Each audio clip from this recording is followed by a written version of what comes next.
اللہ نے کہا الباقیات، اصل میں باقی رہنے والی کیا ہیں؟ نیکیاں ہیں. اور اللہ تعالیٰ کیوں کہتا ہے کہ نیکی باقی رہتی ہے؟ اس لیے کہ نیکی اللہ کے بتائے ہوئے طریقے کے مطابق اور رسول کے بتائے ہوئے اسلوب کے مطابق کی جاتی ہے.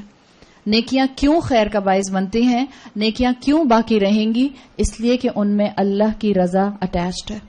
یہ طریقہ ہے یہاں پر اس آیت کا جس میں اس کے اسلوب کو بدلا گیا ہے. یہ مال اور اولاد ہو، یہ دنیا میں آئیں گے اور جائیں گے. اصل چیز کیا ہے؟ اللہ زندگی میں شامل رہے، نیکیاں زندگی میں شامل رہیں، اللہ سے اجر کی امید شامل رہے. انسان کو یہ امید جو ہے یہ آگے سے آگے بڑھاتی ہے. اور جہاں تک بات ہے باقی رہنے والی نیکیوں کی، جب آپ اپنے کلاسیکل اسکالرز کی تفاسیر میں پڑھتے ہیں تو آپ کو پتہ چلتا ہے کہ مختلف اسکالرز نے مختلف اوپینینز دیے ہیں کہ یہ باقی رہنے والی نیکیوں سے کیا مراد ہے.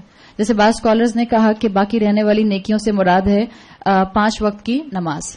انسان کی نماز اس کے ساتھ ساتھ رہتی ہے، انسان کی نماز اس کو آخرت میں بھی بہت زیادہ فائدہ دے گی، تو انسان اپنی نمازوں سے جڑ جائے. بعض اسکالرز کا خیال یہ ہے. بعض اسکالرز کہتے ہیں کہ قیام اللیل ایسی نیکی ہے جس کے زندگی میں آنے سے انسان کو اور نیکیوں کی توفیق مل جاتی ہے. اور اگر آپ شریعت کے اندر تہجد کا ایسنس دیکھتے ہیں تو آپ کو اندازہ ہوتا ہے کہ کیونکہ تہجد پڑھنا خاص طور پر رمضان کے علاوہ، اگر اللہ تعالیٰ رمضان میں توفیق دے رہا ہے تو اپنے آپ کو امید دلائیے اور اپنے آپ کو اسٹرینتھ دیجیے کہ آپ نے انشاءاللہ باقی 11 مہینے بھی اس کو کنٹینیو کرنا ہے. ہو سکتا ہے اگر آپ اس وقت تہجد جو ہے وہ تہجد یا قیام اللیل یا تراوی ایک ہی ٹرم ہے تینوں، ہو سکتا ہے اس وقت آپ 20 تراویاں پڑھ رہی ہوں، 20 رکعت پڑھ رہی ہوں تہجد کی یا قیام اللیل کی، یا آپ کم سے کم 8 پڑھ رہی ہوں. اب 11 مہینے آپ اپنا ٹارگٹ 8 مہینے رکھتی ہیں، لیکن کسی دن آپ سے 8 نہیں پڑھی جا رہی، کوئی بات نہیں، 2 ہی پڑھ کر سو جائیں، لیکن اپنی عادت مت چھوڑیے. اس لیے کہ تہجد کی نماز انسان کے نفس کے اوپر بھاری ہوتی ہے، اور جب آپ اپنے نفس کو کنٹرول کر کے رب کے لیے 2 رکعت بھی پڑھتے ہیں تو وہ 2 رکعت بھی آپ کو جو ہیں وہ اللہ کے ساتھ جڑنے میں بہت مدد کرتی ہیں، بہت ہیلپ آؤٹ کرتے ہیں. تو بعض اسکالرز نے کہا کہ یہ باقیات الصالحات جو ہیں اس میں قیام اللیل کو شامل کیا جائے. بعض نے کہا اللہ کے راستے میں جب انسان جہاد کرتا ہے تو اس سے اس کو باقی رہنے والی اور نیکیاں کرنے کی توفیق ملتی جاتی ہے. بعض نے کہا حضرت ابن عباس کہتے ہیں کہ انسان کا کلام الطیب، انسان جب اپنی گفتگو میں محبت لے کر آتا ہے، انسان جب قول لین اختیار کرتا ہے. آپ دیکھیں قول لین کی ٹرم قرآن کے اندر اس مقام پر آئی ہے جہاں موسیٰ علیہ السلام کو فرعون کے پاس تبلیغ کے لیے بھیجا گیا تھا.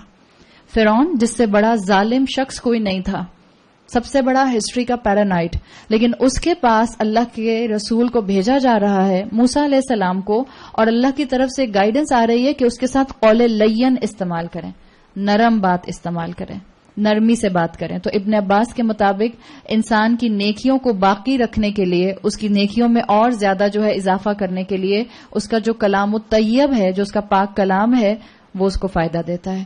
تو اگر بچے آپ کے جو ہیں وہ بہت آرام سے جو ہیں وہ ابیوسو لینگویج یا وہ ایسے ورڈز بولتے ہیں جو بالکل عام زبان میں مناسب نہیں ہیں، آپ ان کو سمجھائیں.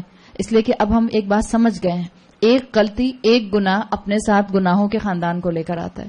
کسی گناہ کو معمولی نہ سمجھا جائے.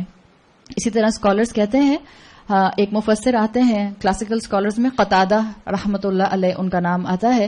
قتادہ کہتے ہیں کہ جتنا انسان اپنی زبان سے ذکر کرتا رہتا ہے، سبحان اللہ، الحمدللہ، اللہ اکبر، لا الہ الا اللہ، یہ چیز انسان کو پھر اور نیکیوں کی طرف ڈائیورٹ کرتی ہے، اور وہ نیکیاں پھر اس کی باقی رہنے والی ہوتی ہیں. ان ایسنس اگر آپ ان سارے کلاسیکل اسکالرز کی اور کنٹمپرری اسکالرز کی تفسیر کو دیکھیں تو آپ کو پتہ یہ چلتا ہے کہ اللہ تعالیٰ سمجھانا یہ چاہ رہے ہیں اپنے بندے کو کہ میکسیمم نیکیاں کرنے کی طرف آئی ہے. اور نیکیوں کی بات ہو رہی ہے، گڈ ڈیڈز کی بات نہیں ہو رہی. Every good deed can not be a righteous deed. اگر ہم یہ سمجھ جائیں گے تو ہم علم حاصل کریں گے، تو ہم قرآن کی طرف بھاگیں گے، تو ہم حدیث کو سمجھنے کی کوشش کریں گے. ہم چاہیں گے کہ ہمیں پتہ چلے کہ ہم جن کاموں کو زندگی بھر سے اچھے کام سمجھ کے کرتے ہیں وہ نیکی ہے بھی کہ نہیں. کیا اس پر رسول اللہ صلی اللہ علیہ وسلم کی سیل آف اپروول لگی ہوئی ہے؟ کیا وہ اللہ کے ہاں جو ہے میرے نامہ اعمال میں، میرے دائیں ہاتھ کے نامہ اعمال میں نکلے گی یا نہیں نکلے گی؟ اس لیے کہ اللہ تعالیٰ نے یہاں فرمایا ہے والباقیات الصالحات خیر عند ربک، تمہارے رب کے نزدیک صرف یہ خیر ہے. اس کا مطلب ہے جو باقی سب ہے وہ خیر نہیں ہے رب کے نزدیک. آپ کی نظر میں خیر ہو سکتا ہے, آپ کی نظر میں اچھا کام ہو سکتا ہے, لیکن اگر اس کے اوپر اللہ اور اللہ کے رسول کا سٹیمپ آف اپروول نہیں ہے تو یہاں پہ یہ آیت کے الفاظ بتا رہے ہیں کہ اللہ کے نزدیک وہ خیر نہیں ہو سکتا. اللہ کے نزدیک صرف یہ باقی رہنے والی نیکیاں خیر کا باعث ہیں.